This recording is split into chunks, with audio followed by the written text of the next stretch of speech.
military-industrial complex. The potential for the disastrous rise of misplaced power exists and will persist. Whether we believe in our capacity for self-government or whether we abandon the American Revolution and confess that a little intellectual elite can plan our lives for us better than we can plan them ourselves. That the only thing we have to fear is fear itself. Fear itself. Fear itself. Fear itself.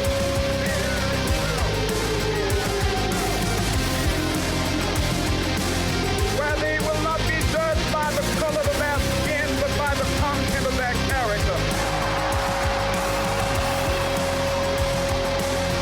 We shall fight with growing confidence and growing strength in the air.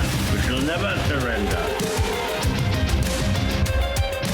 My prepper brothers and sisters, you've arrived at the bunker. Grab a cup of joe, a stout tea, or maybe your favorite adult beverage. This is the prepper's place for open discussion on whatever the hell we want. Brought to you whatever the hell way we want. This is the new format of Top's Bunker. So sit down, kick back, post up, relax, and welcome to the bunker. Mr. Gorbachev, tear down this wall. Military-industrial complex. And we as a people will get to the promised land. We will make America strong again, proud again, safe again. We will make America great again.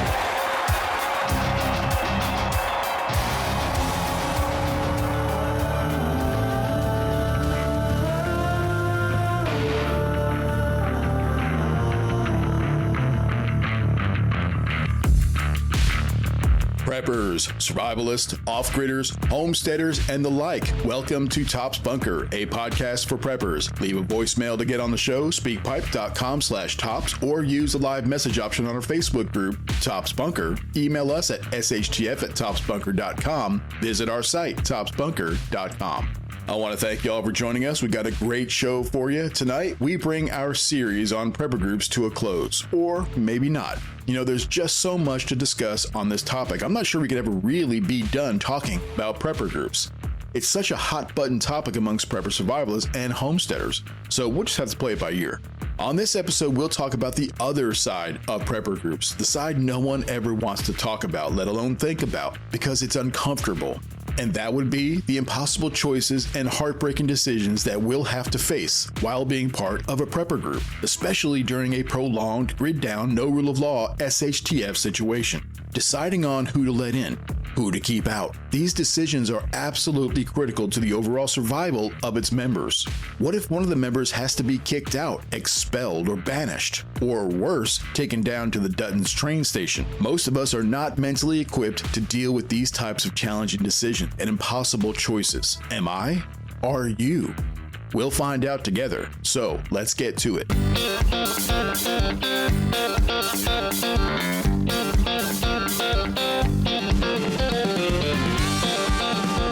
I watched that Homestead. I really want to watch it. I didn't want to have to subscribe to another streaming service to watch it, but... Well, I think that Rhonda, whatever she did, she got the movie and she got the series.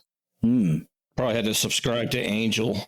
I think that's what she did. We did that at first and never watched it, so it was kind of moot. So we went ahead and canceled it. So yeah, I'm very disappointed. So if you guys want to know why, I'll let you know. But I mean, without getting anything away, but I am very disappointed. I thought it was going to be so much cooler than it was. It was not cool at all. What was the disappointing part?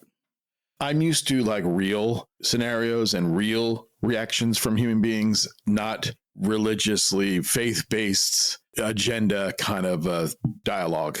Everything is geared towards helping everybody else out. And I don't know, it was just on the coolness level, it was totally not cool. It was just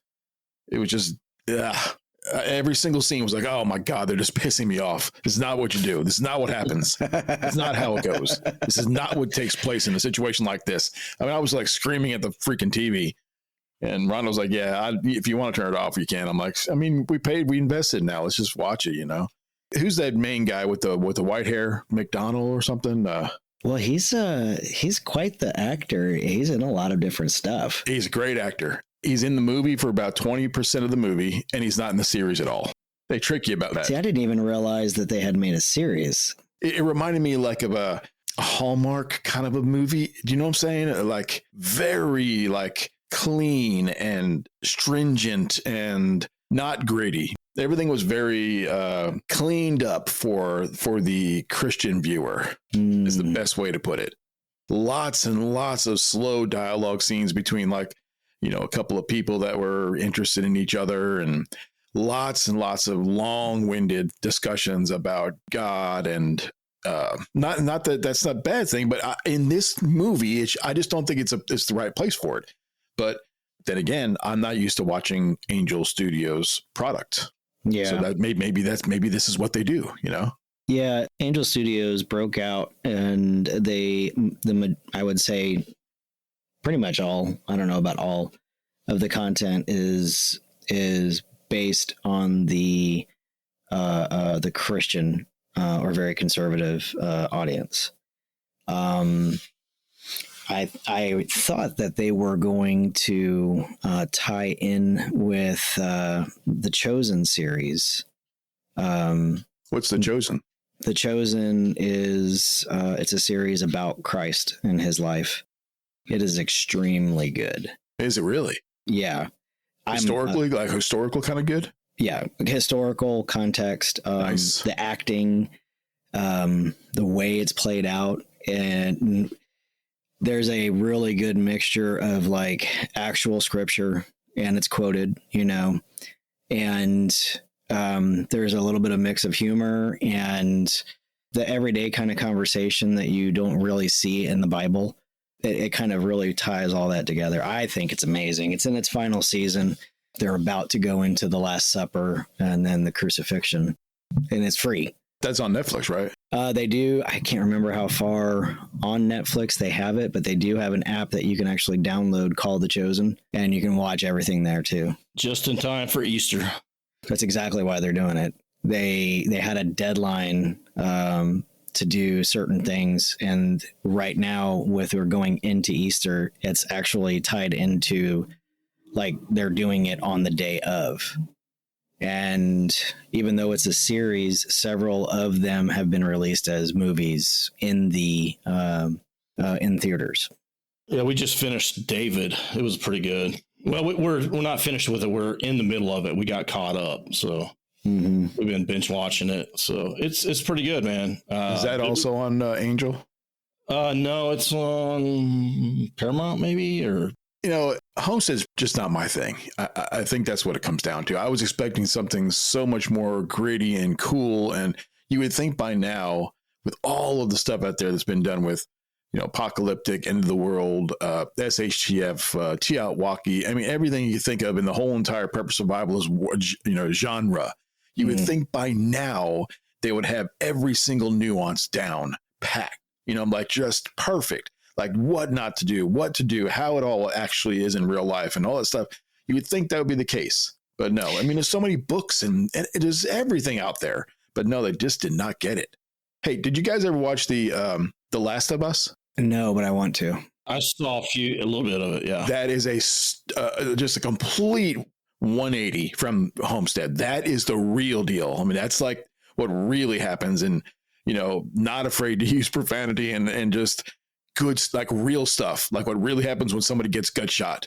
You know, like there's one scene in Homestead, I'm not gonna say who or where or what, but person gets shot and they like go down like a death scene, boom, and they're dead. You know, you're like, oh dude, they're done. And then they get up and they're just walking around.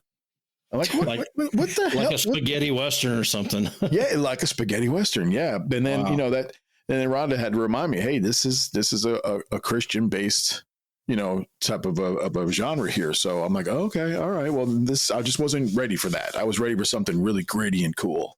Now, if you had to compare it to like Civil War or Leave the World Behind. Okay, so that was gritty. That was cool and edge of your seat, and that's the real deal. Kind of, it made you feel like the freaking world was coming to an end. You know, like that was good, man. I didn't like the political overtones. And I remember sitting there watching it with Missy, and I was like, yeah, they just You can thank Hollywood for that. The whole, woke Hollywood is what dribbled into that movie. It's fine. If it was like really over the top, I would have turned it off. Yeah, it was a good movie though. I liked it, and I liked Civil War. Civil War, people talk about, man, we just need to go ahead and get another Civil War on. And I'm like, why would you want to do that? Why? Do you have any idea what that really means? I forget who I was talking to, and they were like, yeah, dude, it would be so badass, and we're going to kick some ass. I'm like, do you have any idea where the song Taps came from? And they were like, oh no. And I was like, it's from the Civil War. And they called a truce during a battle, or a ceasefire during a battle, so a father could go collect the remains of one of his sons on one side and one of his sons on the other. Ugh. Yeah. So what do you think's going to happen in this day and age during an actual civil war? Yeah. So for me, Homestead's a no. I'm probably not even going to watch the rest of the series. So is the series after the movie? Yep. Directly after movie. Like you're watching the movie, and at the end of the movie, it'll say the end, and then it'll say something like, but it's just the beginning. And then it has a little button that says click for the series. And when you click it, it takes over right smack dab at the end, the same everything, right at the end of the movie. It was like the movie was just basically a 2-hour part of the series. Is really kind of what it felt like. We'll watch it and take notes, and you can report back to us. See, and that's the thing. I was talking with Rhonda. I'm like, hey, I want to do a whole thing on this Homestead and how they got it wrong and all this. And she's like, well, you got to be careful because we have a lot of Christian viewers and listeners. And I was like, yeah, well, we got hosts that are, Christian. And I said, but I'm not going to tear down anybody's faith. I'm just going to tear down the fucking movie. That's all. I think that's the whole premise of the whole thing is it's an internal battle of faith, doing the Christian thing opposed to doing what your survival. And I think that's the whole premise of the whole thing. Yes. It's exactly what it was. Like to our point, we were talking about prepper groups and we were talking about kicking people out and what happens if they're a worthy opponent and you kick them out. How do you allow that person to actually leave knowing they can come back at any given time? That was an excellent segue, by the way. This does happen in Homestead, and I'm not going to give anything away, but I was screaming at the TV like, no! Just like a football game, right? You're screaming at the TV. Yeah, exactly. Well, I think that's probably a pretty good place to start right there is, what are you going to do when you kick people out of your group, man? Here's the things to think about. Somebody's been there. They know they have a lot of intelligence on you. So if you kick them out, not only are they going to know, you got to change your whole defensive posture. You're going to have to, they've got all this intel on you to where they go join another group and, bam. Let's start with why would you kick somebody out and exile somebody from your land, Well, for me personally, how much I hate the mooch and the freeloader. I also think that someone who comes in, and again, when you're bringing people into a group, you're bringing them from an outside. They're not necessarily someone you know. You may know of them, or they might be a buddy of mine. If you're going through the vetting process and you can't really uncover anything major, but then you realize that there's something weird about this cat. Like, why is this person constantly asking really detailed, deep questions rather than just trying to understand the information? It seems like they're really, digging in. I'm naturally suspicious of people. I don't know the why. I mean, I think I have my own reasonings. A lot of that probably came from the military. But I mean, again, what was the movie? It's an old Vietnam movie, and I want to say it was Platoon, possibly. They catch a guy who's supposed to be friendly Vietnamese, and he's walking in a straight line, and it almost looks like he's counting his steps. And then come to find out, he's basically making a mental map of all of the different buildings and whatnot on the base. I feel like bringing someone in and watching them, like that's something that you would have to really pay attention to for an indeterminate amount of time until you think that they're trustworthy. So maybe what you're saying is this is a job for your security team. Like somebody gets put on somebody covertly for like, let's say 30 days, maybe see what's going on, maybe even longer than that. I don't know, but it would seem like that would definitely be something for a security team. Now, how much damage can they do in that 1 month?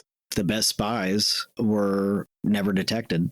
The best spies are ones that are constantly passively collecting, and they go on about their daily business as if absolutely nothing in the world is any different about them. Well, they become the part. They live that part, you know. But again, we're talking about SHTF, no rule of law, the bottom is dropped out kind of situation. I don't know if you can continue to be as suspicious about every human, you know, trying to grow your group. Because hopefully you've grown your group prior to the proverbial shit hitting the fan. You know what I mean? I do know what you mean, but the one thing you're not considering is that the people that are in your group come with baggage. They come with family and brother-in-laws and next door neighbors and the guy they work with. Those are the ones you don't know about. Right. And there's no way of saying no. If you're in a prepper group, you're like, yeah, this is my brother. Oh, we didn't discuss your brother. Well, he's my brother. We're not going to discuss him. He's coming in. Yeah. You know, it's that kind of a thing. Yeah. And back to Buddy's point, you know, when somebody's in, it doesn't take very long.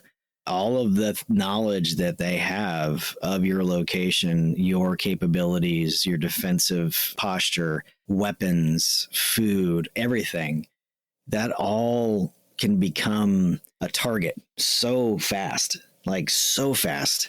And how do you, I mean, golly, I'm racking my brain. Like, how do you protect your stuff, but also protect your humanity? Like, what are you prepared to do to protect everybody in your group and your place? You know what I mean?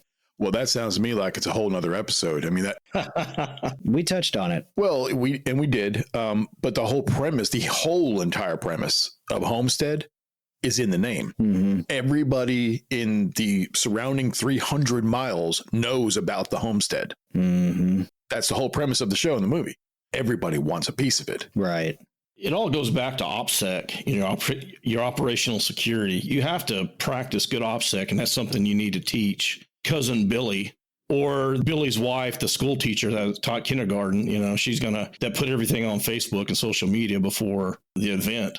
You've got to teach them OPSEC to where, hey, you know, anything you say to people, anything you tell other people about our training and about this and that, it's all going to come back against you. It could harm us all. And, you know, we get raided because they know exactly where our defenses are or exactly how much stuff we have, then you're not going to eat. You could be killed. So you almost have to scare people into, not really, I wouldn't say scare them, but you have to definitely hearken on the need for OPSEC and the importance of it. I actually like that word, scare. Think about back to like World War II and all those posters that you used to, you know, you see in loose lips, sink ships.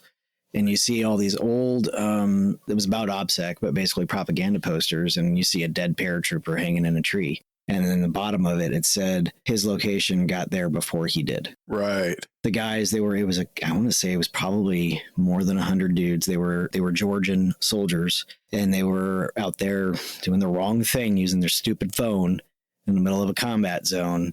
And the Russians triangulated their position and dusted all of them right off the map. They killed all of them by artillery fire. Yeah, that's still happening all over Ukraine. Both sides are your cell phone is, you know, your Instagram, your vanity is killing you. Yeah, man. I mean, but I think scare is actually a really good way of expressing that. You got to let them know, hey, man, you just made that post. You gotta go. Well, I know we've all seen it. You go on Facebook and you look at a post and this guy's like, this is my 23 different ARs and I have 18,000 pounds of freeze dried food and 1 million pounds of water, you know, blah, blah, blah, blah, blah. And I got the best bug out position with the underground bunker, you know, it's the kind of shit I'm collecting on, you know, I'm like, oh, okay, taking notes. Neat. You know, I'm looking at pictures. I'm like, yeah, this is possibly, you know, could be here. You know, I'm just starting to duck things back. And it's like, you know. Yeah, social media is the bane of a lot of people's privacy. And there's a series out, and I can't remember the name of it, but basically these parents hire this guy who uses these young kids, especially girls, social media posts to triangulate their position just based off of their pictures. Dude, I'm doing it right now. I'm doing it to a group, actually a few groups for my other side of my business. And mainly it's all open source intelligence I'm using. Mm-hmm. He does this to show them predators are doing the exact same thing that I just did to you. And he had this young girl's relocation within, 30 minutes, maybe 45, just based off of her check-ins and her posts and her pictures and all these different things. And he's like, okay, so I know that she's in this state. I see that road. I see that sign. And within minutes, he's got a position triangulated. Yep. All you got to do is find those patterns of life, man. Mm-hmm. People will just throw it all out there for you. Yeah. Okay, so you got a group and you got people in it that you know really well. Okay, and you got a few people you don't. In my opinion, when you come across somebody in your group who is not fitting in, not causing trouble, but not fitting in, not pulling their weight, doing stupid stuff, and could be a problem down the road. This, to me, is a person that you can talk to. You can try to train up. You can try to, what the mafia calls, we're going to have a sit down. Or in the South, they call it a come to Jesus, and you have a conversation with this person and you let them know, you put them on notice and essentially turn the person into the person you want them to be. Okay, so that's one possibility. Now, what about another possibility where you got somebody who, your group is grown very big, and now you got somebody in there who you just don't trust. They give you the EBGBs. There's something sketchy about the person. Maybe it's the way they talk to your girl. Maybe it's the way that they look at kids. Maybe it's the way that they're eating too much food, or maybe they snuck some food out, or maybe they talk to people outside the group about the stuff in the group. Now, this person is capable. This person does have weapons and possibly training and connections to the outside world. Now, what do you do in a situation like that where you've got to, you can't talk to them? This person's smart enough to know that you're onto them. This is a person that's going to start doing the right thing to stay in the group. Do the right thing to stay in the group, or they're going to run with the knowledge that they have. Set up a honey trap. You trap them. You have people watch them, set up, maybe a little sting operation for them. Well, I can just tell you right now, if I had anybody in a group and I even considered that they had any kind of inkling towards somebody else's family or children, especially in a world with no rule of law, that's dangerous. The answer to me is very clear, but I know what I'd be willing to do. Definitely involves a wood chipper. That's just me. Well, no, it's not just you. It's everybody. It's most sane, common sense people. When there is no rule of law, the predators, the heebie-jeebies, the creepers, they are going to come out, because that is the time that they will thrive. The dude that's been hanging out and I say dude, it could be a woman as well, but the person who's been hanging out in their basement, staring at computer screens, stalking kids and, young girls or boys or whatever, and been waiting for the opportunity, like the Purge, to do whatever they want with no impunity. Oh, man. Well, how did they get into your group in the first place? I know that's the thing, and this is why I keep saying, hopefully you have your group established prior to. It was somebody's brother-in-law's cousin's sister's uncle or something that came, you need a vet. And Keith had a good point a minute ago. That's the danger of letting, extended family in. Yeah. A group that I was talking to at one point, it was only immediate family. You could take you and your kids, your parents. No, if they had a skill set, if they were, mainly this was all military, police, fire, kind of organization. If you had a parent that had some kind of skill set, they were welcome, but there was very few extended family there. Just your immediate, kids. Yeah. But you also got to think, at our age, my mom is 75. Does she have a lot of skill set and life left in her? Absolutely. But there comes a point in time when you start to have to be concerned. Are we taking on the infirmed? Are we taking on the way too elderly, the sick? And they're going to use the resources that we really need. Where do you put a hamper on that? I'm not sure. Yeah, that's something you have to think about prior to. You got to have some bylaws in there that you're going to have to figure that shit out first. Yeah. And you just used a great word. If you have a set of bylaws that is agreed upon, voted on, everybody has adopted those bylaws. If you violate those bylaws or you go outside of the bylaws, any change to a bylaw or a rule has to have another agreement to establish a new bylaw. That's actually a really good word to use. Well, something to add to that, you can bring your kids with you because, hey, the bylaws say I'm bringing my kids. The bylaws might say you can bring your parents, but it's going to cost you X amount of, something else, maybe food, medicine, whatever it may be. But what are they going to bring to the table? So, and I've had to explain this to my kids is like, listen, you're going to have to bring something to the table. I'm bringing something to the table. And said, no, you're bringing a hungry mouth to the table. You need to bring a skill set. Do you know how to work a handheld radio? No. Okay, go find out. Can you stop a bleed? Do you know how to pack a wound? You know how to apply a tourniquet? Well, no. Can you teach me? Yeah, I can teach you, but you're going to have to seek some of this stuff out yourself. I got to see some initiative there, and somebody who wants it bad enough is going to do what they're going to do or what it takes to get there, It's not a welfare program, a MAG or a network or a tribe or whatever you want to call it is not a welfare program. Yeah. It's a mutual assistance group with the keyword mutual. Yeah. You got to help out. You got to pay to play. Yeah. If you're not helping, you're a hindrance and you're just a mouth to feed and nobody needs it. Yeah. So your kid is at college and shit hits the fan. Who knows? Maybe it's a nuclear weapon goes off somewhere. Whatever it is, it all happens and it happens fast. Okay. Your kid is not alone at college.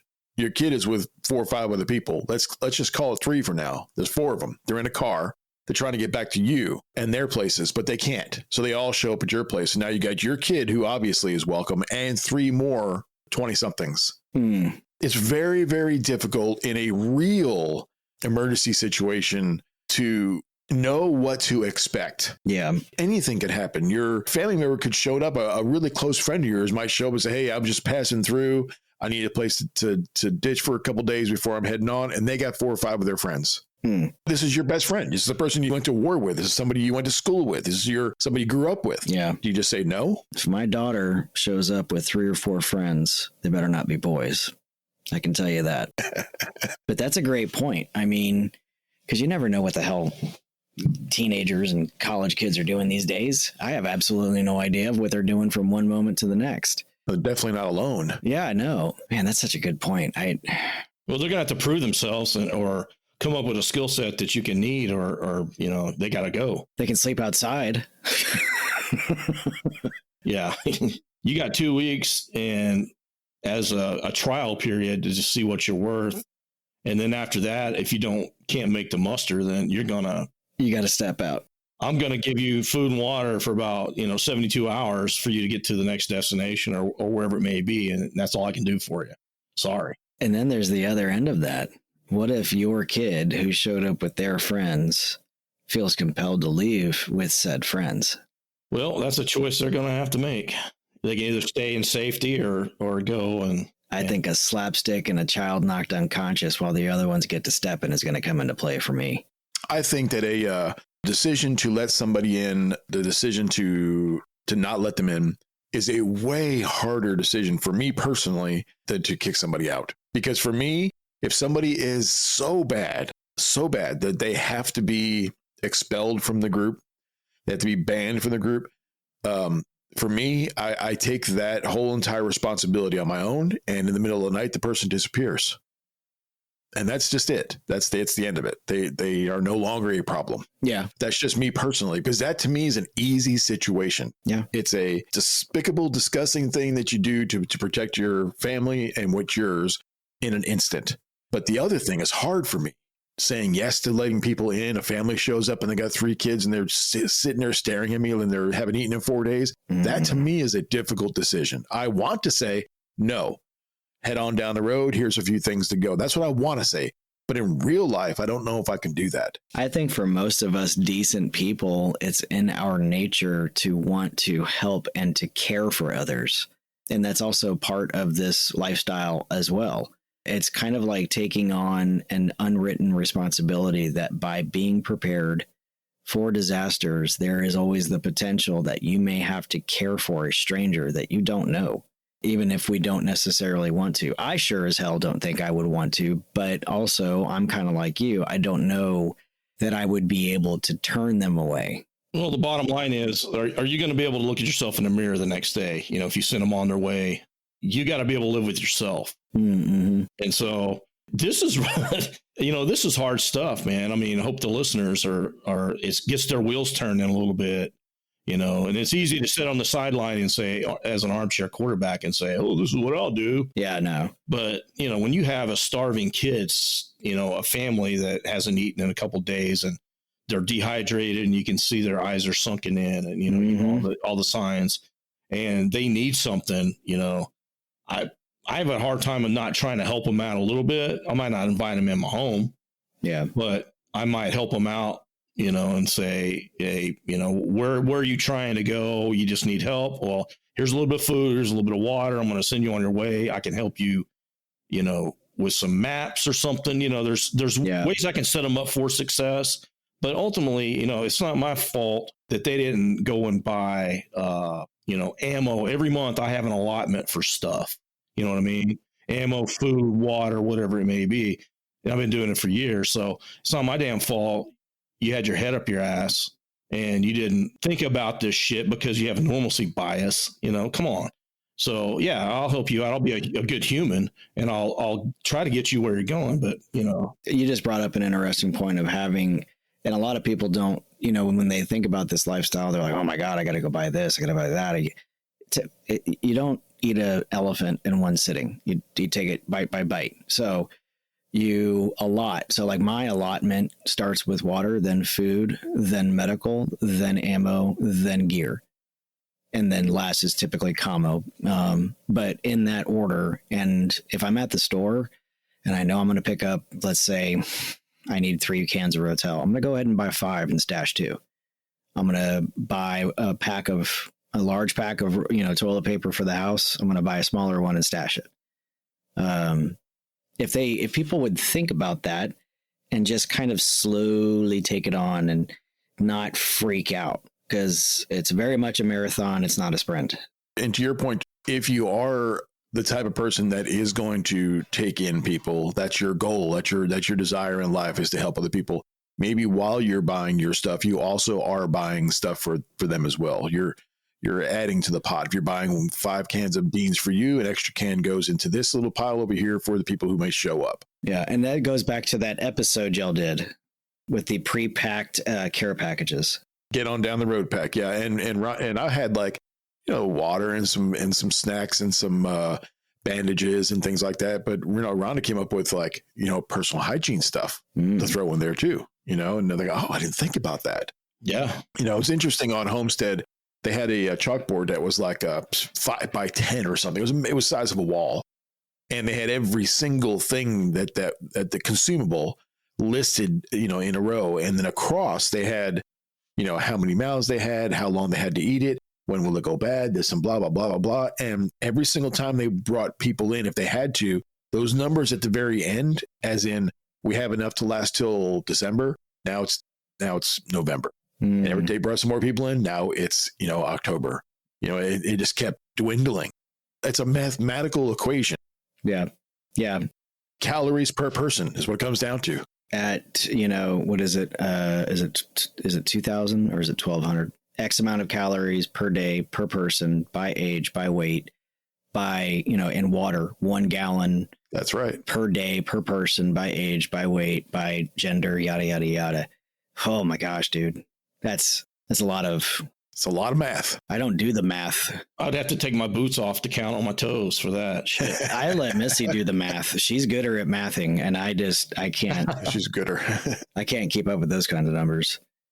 I know general, I've got 5 people and I need 1 gallon per day and I want it to last this long. That's simple math. But if you start doing caloric intake counts and all that stuff, I'm like, oh my gosh, dude, just eat the damn MRE and be quiet. Again, I had to go back to the book, but 1 second after, in the book, as this tragedy, and unfolds, and this town is recovering, from the EMP strike and all these different things, they have to form a defense because they keep getting attacked. So they essentially form an army. And in the book, it talks about how they have to allot more food for the people serving within this army of theirs than the rest of the township, because they're under martial law. And at one point in time, the main character of the book he's a retired colonel. He ends up becoming like the de facto commander of this army. But yeah, that part I can kind of understand that, because if you're doing the stuff and you're doing the work and you need more calories, that's just the bottom line. To add to this, probably a different episode, but what happens when you run out? You've got 3 months left on your magical equation. Is it time to start raiding? What's up next? It's a great question. Well, rationing is a technique, but rationing should not take place when you're in need. Rationing needs to take place when you predict that you're going to be in need. Well, right. Well, like Rhonda and I, we have at least a year's worth of food for the two of us. If we brought our children in, you knock tons of time off that. So at what point do you ration?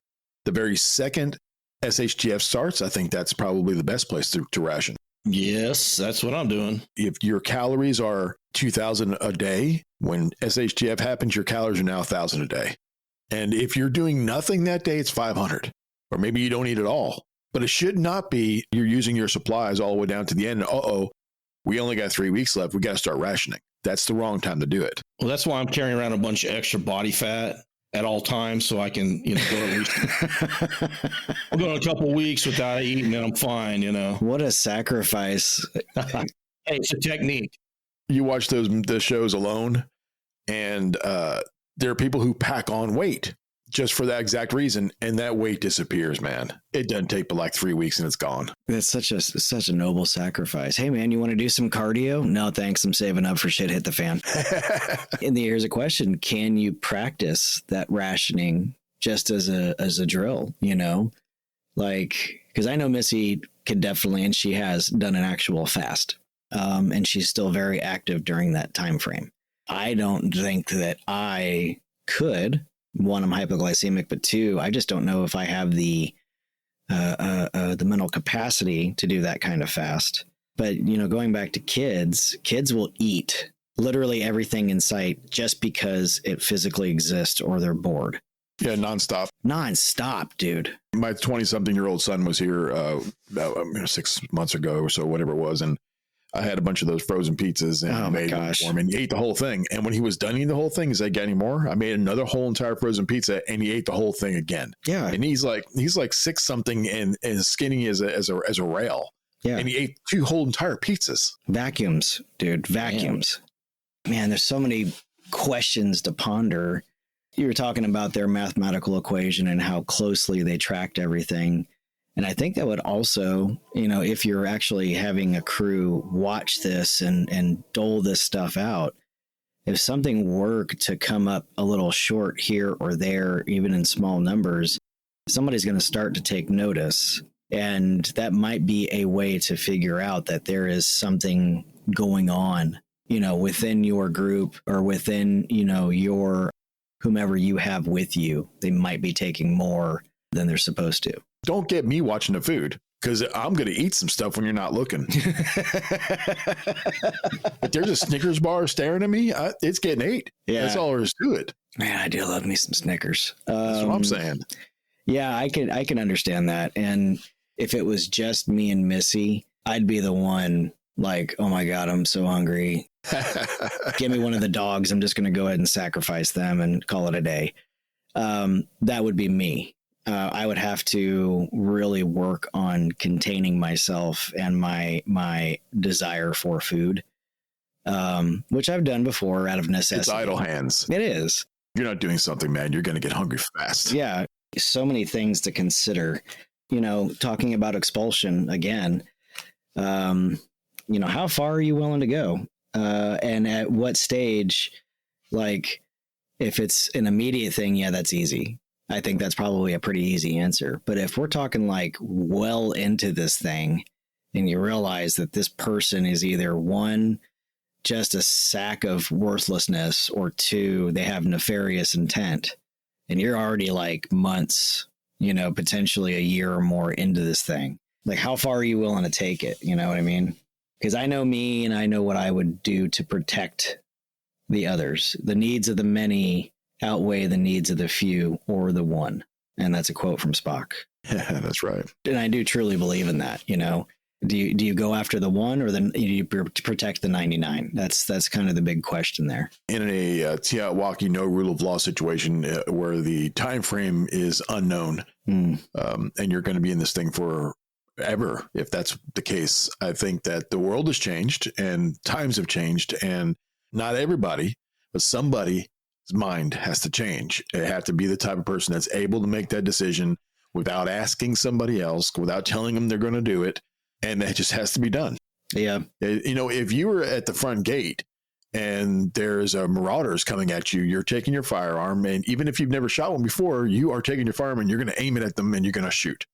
That's a no-brainer. They're coming to attack you. You're going to shoot. And that's the end of it. You're going to take them out. It's the same thing if you get somebody on the inside who's doing it to you and you don't even know it or can do it to you.